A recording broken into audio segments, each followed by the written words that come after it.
અમદાવાદ મિત્ર ન્યૂઝની ટોપ 10 ખબરોમાં આપનું હાર્દિક સ્વાગત છે।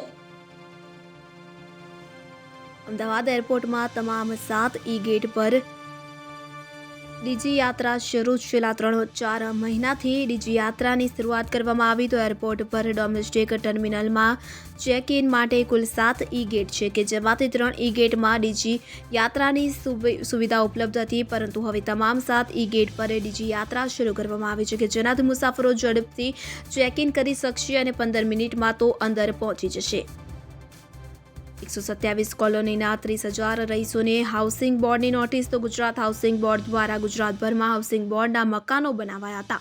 આ મકાનો દાયકાઓ જૂના થઈ ગયા હોવાથી અનેક કોલોનીમાં મકાનો જર્જરિત હાલતમાં મુકાયા છે કે જેને કારણે હાઉસિંગ બોર્ડના મકાનોના સ્લેબ, છતનો ભાગ કે અન્ય ભાગ તૂટી પડવાના સમાચારો અવારનવાર પ્રકાશમાં આવે છે। ત્યારે GHBએ વ્યક્તિગત રીતે ઘરે ઘરે જઈને કોલોનીના રહીશોને નોટિસ આપી છે, જેમાં કહેવાયું છે કે રીડેવલપમેન્ટમાં જોડાઓ અથવા મકાનો રિપેર કરાવી લો, નહીં તો અમારે તમારા મકાન ખાલી કરાવવાની ફરજ પડશે।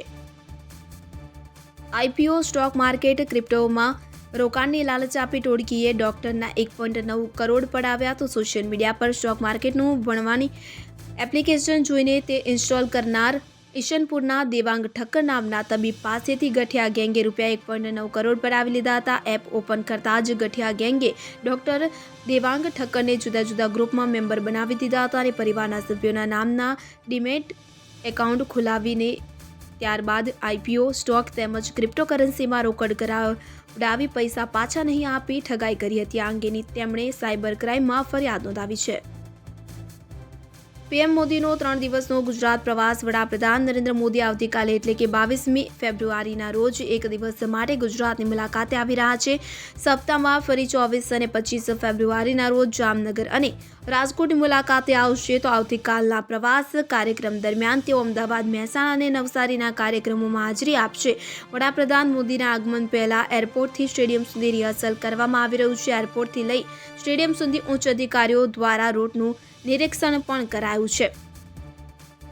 અમદાવાદમાં દારૂ પીધેલી હાલતમાં કારમાં ઊંઘતો ઝડપાયો। દારૂ પીધેલી હાલતમાં પોલીસકર્મી સફેદ કલરની કારમાં ઊંઘતો ઝડપાયો છે। વિડીયોમાં પોલીસકર્મી કારની આગળની સીટ પર સૂતો જોવા મળે છે। પાછળની સીટ પર દારૂની બોટલ પણ દેખાઈ રહી છે।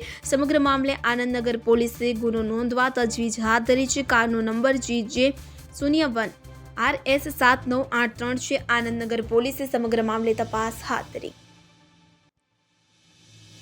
બોર્ડની પરીક્ષાનો એક્શન પ્લાન જાહેર। ધોરણ 10ની પરીક્ષા 11 માર્ચથી 21 માર્ચ સુધી ચાલશે। પરીક્ષાનો સમય સવારે 10 થી 1:30 સુધીનો રહેશે, જ્યારે ધોરણ 12ની પરીક્ષા 26 માર્ચ સુધી ચાલશે, જેનો સમય બપોરે 3 વાગ્યાથી સાંજે 6:15 સુધીનો રહેશે। ધોરણ 10ની પરીક્ષા 84 ઝોનના 981 કેન્દ્ર પર, ધોરણ 12 સામાન્ય પ્રવાહની પરીક્ષા 506 કેન્દ્ર પર અને એક સાયન્સની પરીક્ષા 147 કેન્દ્ર પર યોજાશે। પરીક્ષા દરમિયાન ગેરરીતિ ન થાય તે માટે બોર્ડે સંચાલકો માટે માર્ગદર્શિકા પણ જાહેર કરાઈ છે। દક્ષિણ બોર્ડ ટૂંક સમયમાં હોલ ટિકિટ આપશે। અમદાવાદના ફતેવાડી વિસ્તારમાં મિની ટેમ્પો ટ્રાવેલના પાછળનું ટાયર ભૂવામાં ફસાયું। તો ચોમાસા દરમિયાન વિવિધ જગ્યાએ ભૂવા પડતા હોય છે। જોકે શહેરના ફતેવાડી વિસ્તારમાં લંબેર્ક પાર્ક એક સોસાયટીમાં આજે સવારે એકાએક ભૂવો પડ્યો હતો। મિની ટેમ્પો ટ્રાવેલ ગાડી પાર્ક કરી હતી, ત્યાં જ ભૂવો પડ્યો હતો। ભૂવામાં પાછળના ભાગનું ટાયર ફસાઈ ગયું હતું। વાહન માલિકે ક્રેન બોલાવી તેની મદદથી પોતાનું વાહન બહાર કાઢ્યું હતું। ફતેવાડી વિસ્તારમાં ચોમાસા દરમિયાન જ 4 થી 5 જેટલા ભૂવા પડ્યા હતા।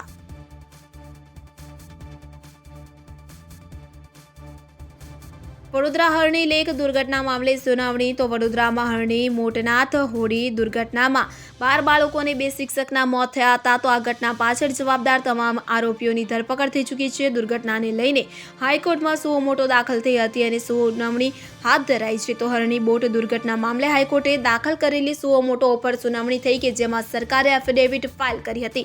આ એફિડેવિટમાં સરકારે સ્વીકાર્યું કે 40માંથી 21 લેકમાં સલામતીના કોઈ સાધનો જ ન હતા। સલામતી સાધનો ન હોવાથી બોટિંગ બંધ કરાયું છે, જ્યારે 19માં બોટિંગ ચાલી રહ્યું છે, એટલે કે નળ સરોવરમાં લાઈફ જેકેટ પહેરાવવાનું શરૂ કરવામાં આવ્યું। લોકાર્પણ કર્યાના 8 માસમાં જ 35 કરોડ લીટરથી ભરાયેલું ચારોડી તળાવ લગભગ સુકાઈ ગયું। 5.26 કરોડના ખર્ચે બનાવવામાં આવેલ ચારોડી તળાવના લોકાર્પણને માંડ 8 મહિના થયા છે, ત્યાં જ તળાવમાં પાણી સુકાઈ ગયું છે. વસ્ત્રાપુર તળાવ જેવી સ્થિતિ આ તળાવની થઈ છે. લોકાર્પણ સમયે કેન્દ્રીય ગૃહમંત્રી અમિત શાહની સૂચનાથી અહીં બોટિંગની પણ વ્યવસ્થા શરૂ કરવામાં આવી હતી. જો કે બોટ ન હોવાથી રિવરફ્રન્ટમાં મૂકવામાં આવેલી એકવા સાયકલ અહીં શરૂ કરાઈ હતી, પરંતુ હવે પાણી સુકાઈ ગયું હોવાથી એકવા સાયકલ કાઢી લેવામાં આવી છે. લોકાર્પણ સમયે તળાવ ભરેલું બતાવવા માટે નર્મદામાંથી 35 કરોડ લીટર પાણી અહીં ઠાલવવામાં આવ્યું હતું. દારૂ પીધેલા ચોરે લાલ દરવાજાથી બસ ચોરી. એએમટીએસ માજી કર્મચારી મોડી રાત્રે ચિક્કાર દારૂ પીધેલી હાલતમાં લાલ દરવાજા એએમટીએસ બસ ટર્મિનલમાંથી બસ ચોરી કરીને નીકળ્યો હતો. જોકે તે બસ લઈને બ્રિજના છેડે પહોંચ્યો, ત્યાં ભાન નહીં રહેતા બસ રોડની વચ્ચોવચ્ચ ઊભી રાખી દીધી હતી, જેના કારણે ટ્રાફિક જામ થતાં પોલીસ આવી પહોંચી હતી અને તેની ધરપકડ કરી હતી. જોકે આજે યુવાને 5 દિવસ પહેલા નરોડા કૃષ્ણનગર ડેપોમાંથી એસટી બસની ચોરી કરી હતી, જેમાં તેની ધરપકડ કરવામાં આવી હતી. અહેમદાબાદ મિત્ર ન્યૂઝની યુટ્યુબ ચેનલને સબસ્ક્રાઇબ કરો અને બેલ આઇકોન જરૂરથી દબાવો, જેથી દરેક મહત્વના વિડીયોની નોટિફિકેશન તમને મળતા રહેશે.